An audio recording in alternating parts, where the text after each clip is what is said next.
Hello and welcome to Step Up with Stephanie, Life Lessons that Elevate the Soul. I'm your host, Stephanie Morrow. I'm so excited to be here today. I have been holding space for this special day for a really long time. So to be here and to be ready to press play on this project is so exciting for me. So I want to take just a few moments to kind of bring you all up to speed. Some of you may know my work. Some of you may be listening or watching for the very first time. So about 10 years ago, I made one of the best decisions that I ever made in my life. And I stepped away from a position. And as a result of that, I found myself really kind of thrown into an entrepreneurial space. And in that space, I met some incredible people and learned a lot and engaged in one of my first efforts, which was a project called Gathering of the Giraffes. It was a women's empowerment group. And it was really just bringing women together who were in the same space as me. And we really wanted to just learn and connect from each other. So that project, with time, really, developed and evolved. It became Transformation Living Systems, which was a personal development and training company, which is still pretty much some of the work that I do today. And part of that work was a project called Making History in Hills. I ran that work centered around recognizing women for about 5 years. And then 2020 happened. The pandemic happened to me just like it happened to businesses across the globe. So one of the blessings in that is that it put me on a sacred pause. And so I had an opportunity to sit for about 3 years to figure out where I was going next, what was happening. And during that time, something happened that I call a soul transformation through a process of soul evolution. And a lot of the work that I'm engaging in today is a result of that process.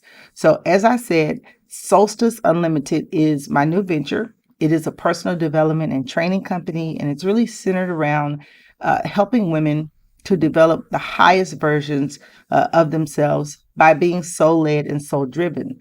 So as we think about Solstice Unlimited as an ecosystem, there are really a couple of parts that really work together to create the brand. So this podcast is part of that ecosystem, Step Up with Stephanie, and it's just where I'll be sharing a lot of the lessons that I've learned along the way. In season 2, I'll be bringing on different guests, creators, innovators, thought leaders, and experts that I'll be sharing the space with. And then there's another part or another division of the work called Solstice Leadership Consulting. And in that space, I work with school and corporate leaders to build leadership capacity in the members within their organizations. So when you think about those three things really working in tandem, that really comprises this work called Solstice Unlimited. So that's solstice. So, and the solstice is really a turning point, right? So we have many turning points in life. We usually don't make one transformation and then stop. It's pretty much a recursive process. And so what I'm finding is around every 10 years, I find myself in this space, kind of going through this process of evolution. I want to go back to one of the things I said earlier around 10 years ago when I made the decision to leave a job that I was in. I worked in education. I actually still work in education to this very day. But at that time, I was a campus principal, and my kids at the time were 1 and 3. I was a principal. My husband was a principal at the time, and life was very busy. But I did something, and I didn't even know that I was doing it at the time. I listened to the innermost part of me. When we think about our existence, we've got mind, we've got body, we've got soul. And in my work or in my experience, the soul is that innermost part of us. And so I listened to that innermost part of my being, and I made a decision to leave that work. Something in my soul was driving me out of that work, and I didn't know what was next, which was very, very scary. But making that leap and listening to my soul, as I said before, was one of the most important decisions and one of the best decisions that I've ever made, because that leap led me on this journey. Had I not made that leap 10 years ago, I would not be sitting here today sharing with you in this space and really having been fortified enough to really do this work. So I always go back to that because that was one of the one of the most salient points in my journey was making that decision. The lowest point for me when I was in that work, I can remember sitting one day at my desk. I had an office and I didn't have any windows. in my office, and I remember being under my desk, literally in a fetal position in tears because I was so conflicted in terms of where I was, and I knew that something needed to change, something needed to switch, but I wasn't sure where to go. So I made a huge leap and did something that I'm still doing to this very day, and I bet on myself. I bet on what the possibilities were, what they could be, what was out there, and I embarked on a journey much like I'm doing today. And so I want to talk in this episode a little bit about how to know when your soul is evolving, some things that you can look for, or some things that you may be experiencing if you are in a space of soul evolution. And so one of the first things that you probably might be feeling is that the status quo doesn't work for you anymore. Doing business as usual, living life as usual, things as they are, it doesn't work for you anymore. There's something so uncomfortable about the status quo, right? So just think about it. Maybe you're possibly in a job that you find unfulfilling, or a relationship, or maybe you've even built a business that's turned out to be a prison, right? All of those things could be an example of really living in this status quo. So possibly you're in the status quo and you're finding that the pain is too unbearable. That's where I was 10 years ago when I made that first leap. I was in the status quo, and according to everyone around me, life should have been perfect. Life should have been great. I had a wonderful husband, a great career, great healthy kids. We just bought a new house, like all of these things that people aspire to.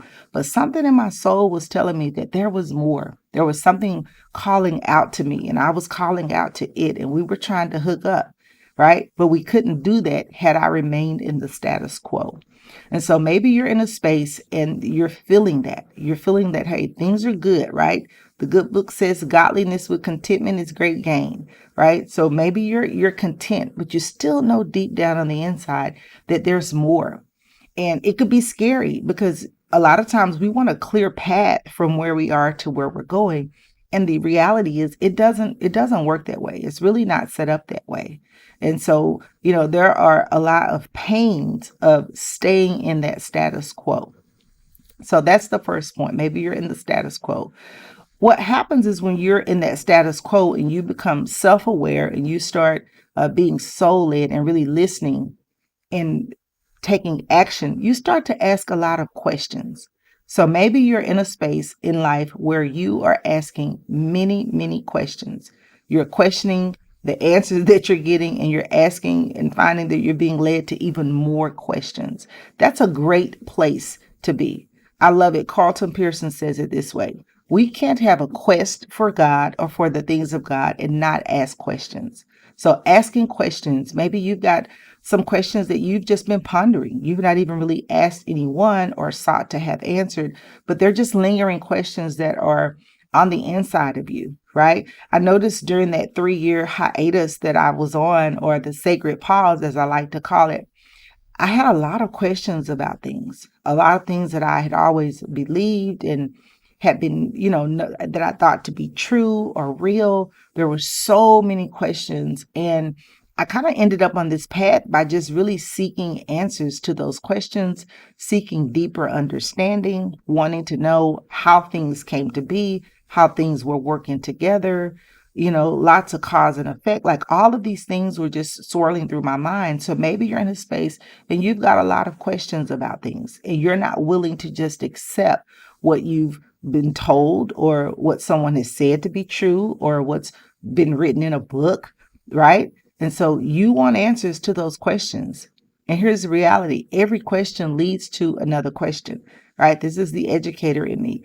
Like, very rarely is there one answer to really any question. And what you'll find is that as you really get understanding about one answer, you'll find that you'll have now a deeper question. You can always tell the level of thinking of a person by the types of questions that they're asking, right? And as a leader, part of leadership is not having the answers, but it's about asking the right questions, right? So questioning and going deep with those questions, right? Those open-ended questions. I work right now in instructional design, and part of my work is really proving certain hypotheses. So maybe we have ideas about what we're going to take to market. And part of that process is going into research and development. And when we go into research and development, we're asking questions, right? We don't go in with preconceived notions or ideas or having the answers. We go in with a list of questions, open-ended questions, right? Very intentionally crafted questions, because there's certain things that we want to know. And so I thought about that as I was thinking about this idea around questions. So maybe you are in a space where you're doing your own research and development. That could look a lot of different ways, and we could have questions around a lot of different things. I always say how we do one thing is how we do everything. And so maybe you've got questions around understanding certain things that you've been taught in a religious space, or maybe you've got questions around certain things around money. Like we've got so much bad programming around money and, relationships and just all of these things, right? That everything is static and it's fixed and it's just the way it is. And nothing really could be further from the truth. And so once again, maybe you're finding yourself that you're really fed up with the status quo. You're now asking questions, and you got so many questions, right? No answers and so many questions. And that leads to the third point. As you start to seek answers to some of these questions that you have, maybe engage in some things and you start taking up certain ideas or exploring certain ideas that are really testing what you've believed. You eventually get into a space of validation where those ideas are now being validated. And that's really the sweet spot. That's kind of where I am in my journey, where a lot of the ideas that I've had are really being validated. And so what happens in the space of validation is you get a lot of confidence once you've been validated in some of the ideas. And that confidence will now lead you to take inspired action, will now lead you to take that massive action toward whatever it is, maybe whatever that idea is that you have, or the thing that you want to accomplish or be or do or experience or have. And so that's so very important. One of the things about validation, and kind of going back to the idea of research and discovery, is that sometimes that hypothesis is correct and sometimes it's not, right? The original hypothesis that you had about something. And so you don't, as they say, throw the baby out with the bathwater, right? If in that process you find that something is different, right? Lean into that, embrace that, allow that to be, right? Don't force an outcome. Don't go in with this tunnel vision that this is the question that I have, and I'm pretty sure this is going to be answered. This is going to be the answer. Allow yourself to open up and allow that process to be very natural. Also allow that process to be expansive, right? Because think about it. If what you know is what you know and you don't know anything else, then you don't know what you don't know. And when you don't know what you don't know, then you don't know. So allowing a very natural process of unfolding and unraveling and, shedding of the old and letting in of the new and picking up new ideas and letting go of those things that don't serve you anymore, or those things that don't jive with the future that you want to build for yourself. Like, it's okay. You have the right to change your mind. And sometimes we have not been taught that. We've not been modeled that. We've been taught that things are as they are, and that's it. And there's a period. And I'm telling you that there really are no periods. There may be some commas, there may be some dashes, some colons, all of those things that indicate that there is more to come. So think about that too as you are going through this questioning phase and this questioning journey. So once again, you are fed up with the status quo, possibly. That's a way to know, to indicate that you're going through a soul evolution. As a result of that, you've got tons of questions that you're asking, and that's okay too. Remember, when you don't know, you don't know. So asking questions is a part of that process. And then once you go on that journey, you start to have some validation around some of the ideas. So we're going to take a quick break. And when we get back, I'm going to share some tips with you for moving forward in the soul evolution process. Hi, I'm Stefani Morrow, the founder at Solstice Unlimited, where I teach high-achieving professional women how to come into alignment with their soul's highest purpose. Vision is a great part of that work, which is why I'll be hosting a vision board experience called Vision and Vino in the Dallas area on Saturday, December the 2nd. Why vision boarding? I think vision boarding is so important because it gives us an opportunity to not only think about the vision, but also think about some of the steps that it's going to take to accomplish that vision. I'll be teaching on that at this experience. So not only is it vision boarding, it's going to be a wine tasting, it'll be the holidays, it'll be a great time to enjoy some holiday festivities in community with other like-minded women. Go to solsticeunlimited.com to grab your seat today. Remember, seating is limited, and I hope to see you there. I hope you'll be my special guest this year for Vision and Vino. All right, so welcome back to part 2 of Step Up with Stefani. So during this segment, I want to share just a few tips with you. Maybe you are in the process of soul evolution. Your soul is expanding, transforming, and here are some things that you can do to really move that process along to make sure that you get the most out of the journey.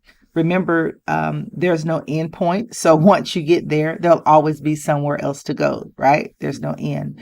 So one of the things that I did along my journey was I was very intentional about heightening my self-awareness.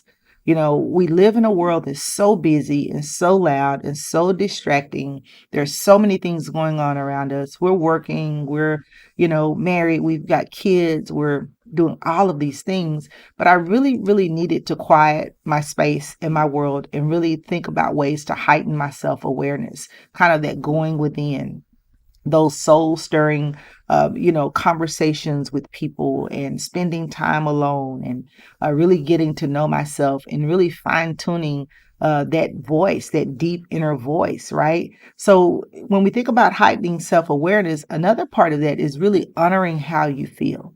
A lot of times we have feelings and we don't have the words or the language to articulate what we're feeling, where those feelings are coming from, what to do about it. And so when you combine that with a busy, distracting life, it just goes and goes and goes. So it's almost like a merry-go-round that you have to stop and get off of and say, okay, I'm done riding this. I've got to do something else. And so when you want to become more self-aware, you've got to create spaces where that can intentionally happen. And being led by your feelings is so important, right? Our feelings can, they can betray us, but they can also lead us in the right direction if we've really worked to fine tune that process of being able to follow our inner guidance, know when to go, when to stay, when to pass, when to press, like all of those things. And the reality is you don't always get it right. I've definitely made some mistakes and missed some things along the way, but it's part of the process, right? It's kind of like the new Pinky Cole book. The owner over at the Slutty Vegan brand, her new book is called I Hope You Fail. And a lot of people will read that title and not understand. And what she's really saying, in essence, is failure is a part of success. It's not probable. It's not when, or, if. It is a part. So failing is a part. So if you're failing, you're eventually going to be moving toward that success that you want in whatever the endeavor is. So really think about ways that you can begin to heighten your self-awareness and trust your gut, trust your intuition. You have to build it like a muscle. A lot of times we don't do that, and it's so hard to do because we're always listening for someone else to point us in the right direction, for someone else to give us the green light, to say go, to say stay, to do whatever.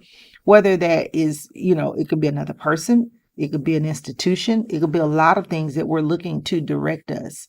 And I believe that we're really to be self-directed and really self-guided. And that's part of maturity and growing, right? That's part of spiritual development. Like all of those things really play a part in becoming more aware and working to really heighten your sense of self-awareness. Once you do that, or as you do that, because it's not one and done. It's a process that you're constantly going to be going through. And even, in the space that I'm in now, I'm constantly looking to heighten my self-awareness. You have to be in a place where you allow change to happen. And we live in such a resistance when it comes to embracing change. Everything around us is changing. And one of the things that I really learned during the sacred pause, right, the 3.5 year, pause, the hiatus that I was on during the pandemic when I really wasn't doing a whole lot, things have changed. And if you've not noticed, the world is a different place. While many things have remained the same, many things have changed. And I talk to people all the time that will say things like, I wish that it could go back to the way it was. And I'm here to tell you, it's not going back, right? We are coming up on, a newer, like there's a new paradigm. So many of the things that we were taught, like they're going away. And the worst thing that you can do is to be standing there wanting for something that is gone to come back. I often use the analogy of, you're standing at a gate with an old code, right? You're putting a code in, that code doesn't work anymore. There's a new code to get access. So learn to embrace change. And change is not hard. Change is hard when we fight it. It is the resistance that makes change hard. We'll hear all these, quotes and things. Oh, change is hard. Change is hard. Change is not hard. It is the resistance. And so part of that change is allowing yourself to be challenged and being opened up.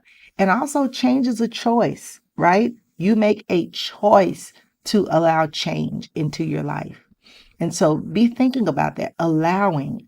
I just love that word allowing. It feels soft, it feels flowy.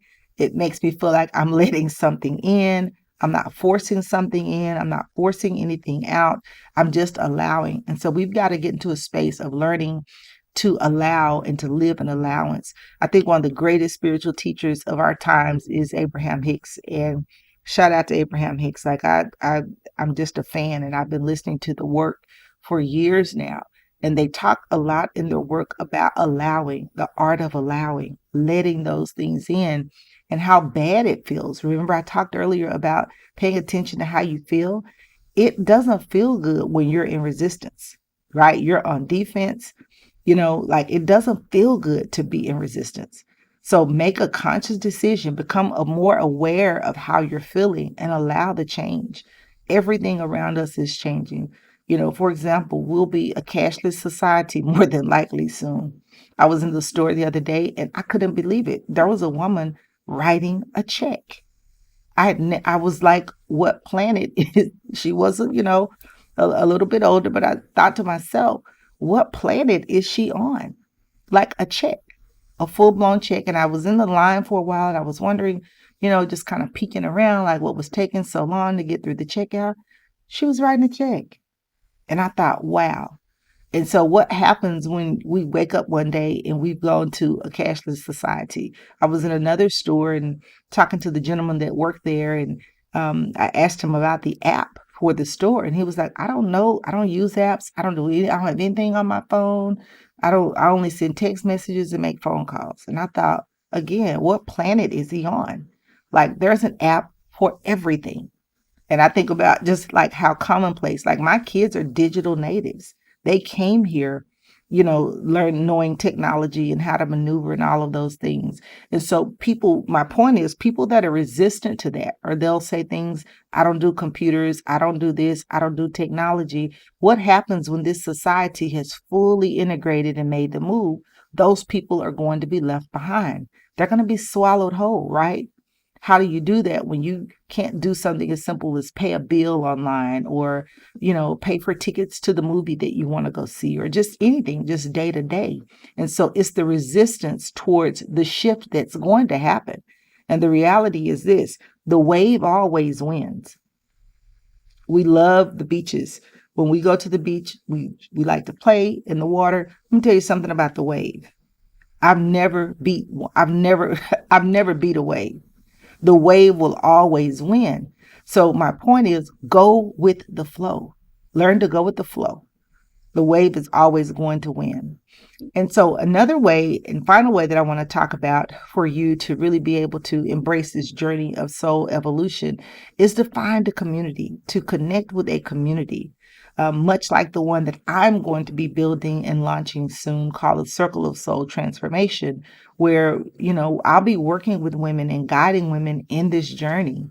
And one of the things about it is I've been on this journey, right, for a really long time. So not only am I a teacher by, trade, I've worked in education, as I said, in many different roles.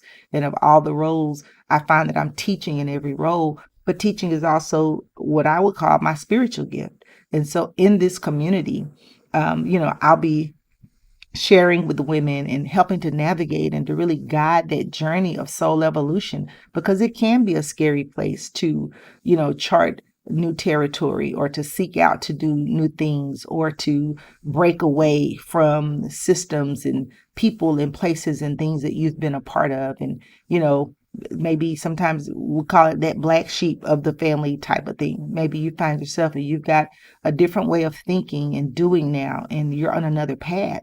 And so what happens when you bring all those black sheeps together in community, right? The synergy, the soul synergy that is brought in that place, from us being able to feed one another and to share with one another. I've been a part of so many communities, and I've found so many teachers and mentors online that I've worked with, and some I've worked with directly, some I've never known, but their work has just been incredible in helping to help me make the paradigm shifts, to make the leaps, to make those changes in my thinking. And I'll be doing a whole podcast soon around just the power of thinking and thought. And that's 95% of the battle, right? In terms of making that change, is being able to make the mental shifts. So connect with us in community. Like I said, that community is going to be officially launching soon, and I'd love to have you to be a part of that community. And there's so much that happens in community. I believe as human beings that community is our natural state. And so when I hear people say things like, oh, I'm an introvert, or I don't do people, or I don't trust people, it's kind of a bit of a red flag to me. And I'm not saying that introverts, you can't be introverted, but our natural state is in community. If we just watch different species of animals and, birds and things like they're always in community. And even when they fly out and they're solo, at some point they come back into community. And so being in community is being connected to a community, right? Is going to be so important on your journey, because you're not going to be able to do this work alone. So I hope that you have enjoyed this segment. I hope that you will take a look at connecting with us in our community. We also want to have you to connect with us on social media. We are Solstice Unlimited, and that is SOUL, Solstice, right? So connect with us on Instagram. We are Solstice Unlimited TV on YouTube. We'd love to have you there. And this is a new podcast, right? So I'm very, very excited. There is so much that I have prepared that I want to share and bring in this space. And I'd love to share that with you. So I'd love for you to take just a moment to like, to share, and definitely to subscribe to our podcast.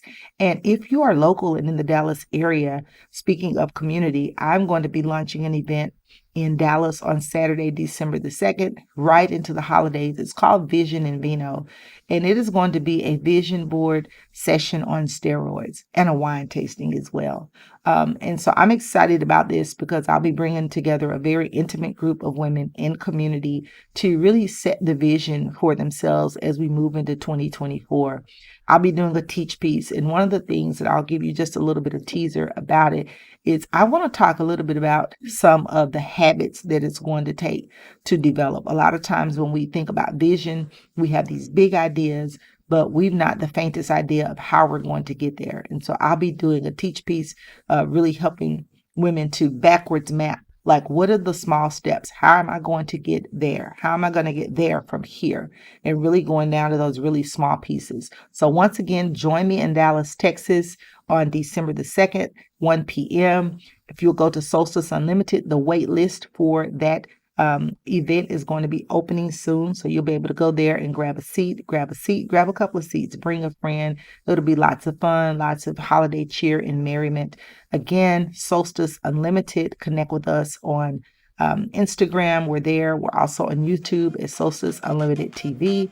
Again, like, share, and subscribe. Thanks so much for being here today, and I'll see you inside the next episode.